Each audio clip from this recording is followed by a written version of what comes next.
സ്ഥാനാർത്ഥി ഫാത്തിമ തെഹ്ലിക്കെതിരെ പരാതി. വീഡിയോയിലൂടെ തെറ്റായ പ്രചരണം നടത്തിയെന്ന് കാണിച്ച് CPM local committee secretary Lineesh തെരഞ്ഞെടുപ്പ് കമ്മീഷനും ജില്ലാ കളക്ടർക്കും പരാതി നൽകി.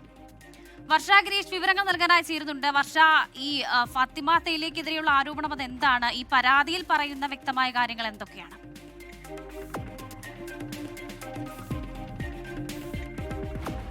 CPM ലോക്കൽ സെക്രട്ടറി ലിനീഷാണ് ഫാത്തിമ തെഹ്ലിക്കെതിരെ പരാതി നൽകിയിരിക്കുന്നത്. പരാതിയിൽ പറയുന്ന കാര്യം വീഡിയോയിലൂടെ വ്യാജ പ്രചരണം നടത്തിയെന്നാണ്. അതായത് UDF സ്ഥാനാർത്ഥി സർക്കാരിനെതിരെ വീഡിയോയിലൂടെ വ്യാജ പ്രചരണം നടത്തിയെന്നാരോപിച്ചാണ് ഈ ലിനീഷ് പരാതി നൽകിയിരിക്കുന്നത്. അതായത് ഒരു കുടുംബം അതിദരിദ്രത്തിലാണെന്നും 18 വർഷമായി ഇവർക്ക് സർക്കാർ വീട് നിഷേധിക്കുന്നുമെന്നുമാണ് വീഡിയോയിൽ പറയുന്നതെന്നും, എന്നാൽ ഈ കുടുംബത്തിലെ ഒരംഗം ആർമി ഉദ്യോഗസ്ഥനാണെന്നും അതുകൊണ്ട് തന്നെ അവർക്ക് സ്വാഭാവികമായും ആ ഒരു ലൈഫ് പദ്ധതിയിൽ അർഹത നഷ്ടപ്പെടുമെന്നുള്ള കാര്യമാണ് പരാതിയിൽ പറയുന്നത്. എന്നാൽ ഇക്കാര്യം കാണിക്കാതെയാണ് ഫാത്തിമ തെഹ്ലി ഇത്തരത്തിലൊരു വ്യാജ പ്രചരണം നടത്തുന്നത് എന്നുള്ള കാര്യമാണ് ഈ പരാതിയിൽ പ്രധാനമായും പറയുന്നത്. UDF സ്ഥാനാർത്ഥി മനഃപൂർവ്വം നടത്തുന്ന ഒരു ആക്രമണമാണ്, അല്ലെങ്കിൽ ഒരു സർക്കാരിനെതിരെ നടത്തുന്ന ഒരു ആക്രമണമാണിതെന്നും പരാതിയിൽ പറയുന്നുണ്ട്.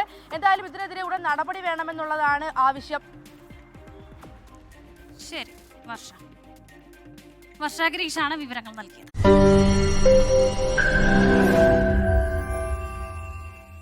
ലോകത്തെവിടെയായാലും ഏത് സമയത്തും 24 വാർത്തകളും ഓഗ്മെന്റഡ് റിയാലിറ്റി പാക്കേജുകളും എക്സ്പ്ലെയിനറുകളും വിശദമായി കാണാൻ ഞങ്ങളുടെ YouTube ചാനൽ നിങ്ങൾക്ക് സബ്സ്ക്രൈബ് ചെയ്യാം.